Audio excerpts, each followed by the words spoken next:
kangge referensi supaya valid, kula wingi pun sowan Pak Masto, janjane piye masjid iki? Dulu saya baru umur 24 tahun. Ini kan dibangun 83. Nah, untuk kevalitan janjane tak sopo saya sowan yang bersangkutan ya, ke Mas Jini dan Mas To. Sing gawe sopo jane? Pak Jini itu, Mas Jini. Alhamdulillah mungkin dados amal Bapak Jini. Terserah kita ini. Nah, sebelum banyak memasalahkan masjid, kenapa dibangun masjid? Dulu Kampung Blondong itu hanya langgar. Pertama kali di tempat kamar joglo itu sebagai langgar. Terus 62, saya ingat capet-capet, mulai khotbah itu tidak pakai mimbar. Bapak saya tuh prihatin, jamaahnya sedikit. Itu 1962-63. Saya kira-kira umur 4 tahun. Ya, kemudian Bapak punya inisiatif membuat mimbar itu dari belabak tutup geledek, persambatan geledek. Nah, terus dipakoknya nenggon cagak palangan pintu, nyisor sikile nganggo apa? Balok kayu tilik. Wes kena nggo nyalahke buku khotbah. Itu tahun dulu. Dulu tidak pakai mimbar, hanya dibaca begini. Ada Pak Deharto, ya, Mbak Norman, Kang Jawari, ya, Pak Jito, dicekel. Pak Ratis, gaweke mimbar sederhana, itulah. Waktu itu saya mendukung dari sound systemnya, pengerasnya, saya senang seperti Dek Sandy ini. Seperti itu bahagia sebenarnya. Menyiapkan berampe untuk kebutuhan masjid atau langgar itu bahagia sebenarnya. Itu saya mengalami dulu itu. Sebelum Jumat mesti saya nyiapkan pengeras sama Gunarman itu. Gunar itu teman saya nyiapnya pengeras. Sebaik mungkin ya menganggo aki ya nonton itu puas ya senang. Itulah kiprah saya waktu itu. Kemudian berlanjut karena jamaahnya banyak, kemudian ada inisiatif dari Mbok Desa untuk wakaf tanah di sini. Mas ini menimpali untuk membuatkan masjid. Ya, 83. Dulu mandek, tembok itu mandek. Terus takon ro Lek Jito. Ya, bapak kula kan Pak Jito. Nek Mas ini nyambung Lek Jito piye Lek? Diteruske ora iki? Diteruske kan gitu. Nah, Ibu Bapak, mungkin wonten ingkang kemutan kene biyen ana tobong apa? Open bako kalian ora. Nah, itu. Ya di sini nih, wong watu ngeduk pondasi ini nanggrok pondasi open. Nah, dulu saya aktif di sini open nek pendak iso api-api nang kene iki bar subuh. Masih aktif dulu. Luwungnya telu ketok kae. Dhuwur banget open itu. Ya, saya ingat itu. Nah, terus open dibongkar dijadikan masjid ini. Itu tahun kira-kira tahun 83. Pas barengan waktu itu saya kos di Kulon Progo itu Delale. Jadi tidak berkecimpung aktif di sini karena saya waktu itu kos ya. Hanya seminggu sekali sampai sini gitu. Nah, kemudian prakarsa untuk memecet memang dari Mas Joni sebagai suku cadangnya biaya sehingga disupir saja. Sekarang keadaan Mas Joni itu sudah memakai apa ya tongkat dan jalan, tidak aktif lagi di masjid karena apa? Udah payah saya. Jadi kita doain aja semoga Mas Joni dalam keadaan sehat wal afiat. Allahumma amin. Bapak Ibu yang dirahmati Gusti Allah, kemudian masjid terus berkembang. Pada waktu takmirnya Pak Sujito, saya diprakarsai untuk mengawal ini, teras ini, serambi, untuk dibuat dak. Nah, untuk membuat dak ini, saya tidak serta-merta. Saya dengan Pak RT Pak Sugeng, sowan ke Mas Joni di sana, di gamelan sana. di Gondomanan. Untuk apa? Minta izin untuk dibuat teras ini, saya minta izin ke sana itu. Ya lu apa rapopo gitu. Mas ini begini. Tuh. Yang kedua, membuat beteng sebelah barat. Ini juga saya minta izin ke sana. Nah, gak beteng digambar sih, aku tak ndelok gitu. Nah, ini pun juga digambar. Ini yang gambar saya itu, dulu itu. Nah, masyarakat Pak Joni disetujui, terus dibuat seperti ini. Sama Mas Juni di apa ya, di alam istilahnya, wah dia sampai luwe apik malahan gitu. Nah, Bapak Ibu yang saya hormati, kita tidak boleh meninggalkan yang wakif ya. Besok kalau ini dirombak, dibongkar, ini tetap kita harus konsultasi dulu dengan yang wakaf ya, yang membuat masjid ini. Ini akan saya buat lebih bagus gitu, insya Allah lebih bagus. Mudah-mudahan nanti diterima. Jadi saya mohon untuk yang takmir jangan serta-merta apa ya meninggal yang dulu itu. Gitu. Inilah sekilas masjid yang bisa saya sampaikan.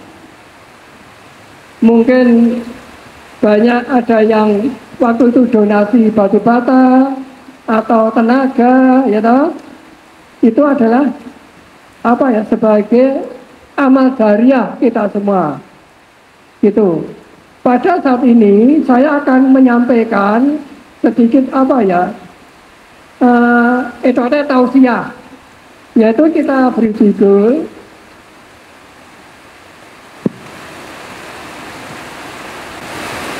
amal soleh sebagai investasi dunia akhirat. Jadi kita beramal soleh itu harus bertujuan sebagai investasi. Apa investasi ini? Investasi itu adalah modal ya, modal masa depan untuk yang akan kita petik. Kalau investasi uang nanti akan menghasilkan uang. Investasi pabrik menghasilkan uang. Ya, kita menginvestasikan amal jariah. Amal jariah dibagi dua, yaitu hablum minallah dan hablum minanas. Sing hablum minallah apa untuk amal soleh? Yaitu sholat, ya toh, menunaikan puasa seperti ini, menjauhkan diri dari larangan Allah, selalu berprasangka baik kepada Allah, menunaikan ibadah haji, itu yang langsung ke Allah. Sholat penting, kita harus betul-betul untuk melaksanakan sholat itu dengan sebaik-baiknya. Diawali dengan apa? Wudu yang baik, wudu yang tertib, wudunya yang benar. Insya Allah sholat kita akan juga baik, bagus. Sehingga dengan sholat kita bisa mengubah ya perilaku kita dari yang lebih baik. Menunaikan ibadah puasa ini juga amal soleh kita. Puasa Ramadan adalah salah satu rukun iman ya Islam yang amal solehnya sangat penting. Selain itu puasa sunnah seperti Senin Kemis juga baik. Nah, semoga yang puasa tinggal sedikit ini kita nikmati, kita syukuri. Semoga puasa kita diterima Allah Subhanahu wa Ta'ala. Amin. Senantiasa kita selalu menjauhkan diri dari larangan Allah. Takwa ya, takwa itu melaksanakan perintah dan menjauhi semua larangannya. Ya, sebagai anak soleh juga menjauhkan diri dari tindakan perilaku yang dilarang oleh Allah, mencakup menghindari dosa-dosa, tindakan dan tidak sesuai dengan ajaran Islam. Itu. Kemudian bersedekah, memberi takjil, sedekah, infak dan sebagainya adalah amal soleh yang melibatkan memberikan sebagian dari harta dan kekayaan kepada yang membutuhkan. Ada bentuk sosial. Bapak Ibu, dalam bersedekah ini Saya teringat dengan Mas Untoro. Tahu Untoro tidak? Yang meninggal di Pakistan ya. Waktu itu di sini dibangun ini kanopi, itu kan mesinnya tukang itu rusak. Saya suruh dandani, dua-duanya rusak itu. Mesin lasnya itu. Nah kemudian Untoro itu nyedak ya aku. Patasi aku yang duwe mesin kok ngono kuwi. Agak tanggo ping pisan ngono iki. Tapi ya arep anu piye nek saged manganu nek tak tukune kalau ngaten. Saya tuku dengan sepadan saya kurangi harga dengan toko 50.000 itu diterima dengan Untoro. Jadi dengan Mas Untoro itu ada apa ya hubungan emosional saya itu kan ditinggali mesin las dilalai dengan Mas Untoro hasil penjualan itu mungkin diwakafkan gue gawe iki waktu 1 juta ya Mas Untoro wakaf ini itu 1 juta rupiah setelah menjual mesin itu. Masya Allah ini kan memberi inspirasi ya betapa apa ya relanya itu adol alat sing nuku aku hasil alat gue nyumbangi ke kanopi waktu itu 1 juta rupiah bantu Mas Untoro. Nah kok tidak lama meninggal dunia. Mudah-mudahan ini sebagai amal jariah Mas Untoro. Amin. Itulah. Jadi saya tuh semedot wah ini tinggalan Untoro ini denganku. Nah alat itu saya tak pakai untuk membuat itu yang sebelah utara itu untuk materi-materi di situ ngelas-ngelas ya itu punya Untoro itu. Nah inilah bersedekah semoga selalu dipanen ya sampai besok kalau dipakai terus. Menolong sesama manusia tanpa memandang kedudukan sosial. Ini juga suatu amal soleh berhubungan dengan manusia. Amal soleh juga mencakup menolong sesama manusia dalam situasi sulit tanpa memandang status sosial atau ekonomi mereka. Ini adalah tindakan kebaikan yang mendorong persatuan dan persaudaraan dalam masyarakat. Menghormati orang tua, yang lebih tua, ini juga sifat tamaduk kita dari yang muda ke yang lebih tua.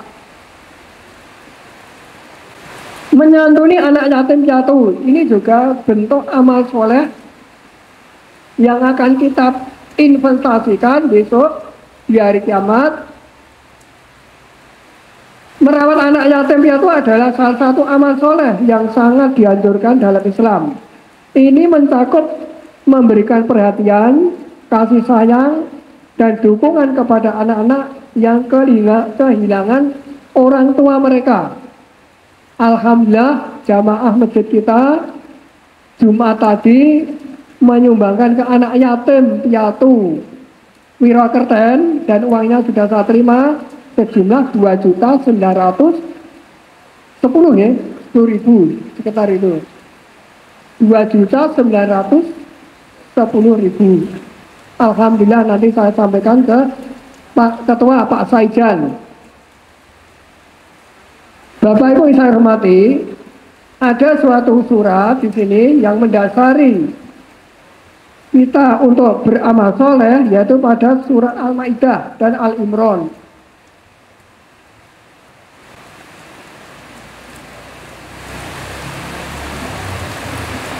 A'udzubillahi minasyaitonirrajim.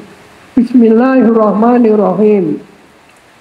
Ba'adallahu alladzina amanu wa 'amilus sholihati lahum maghfiratun wa ajrun 'adzim.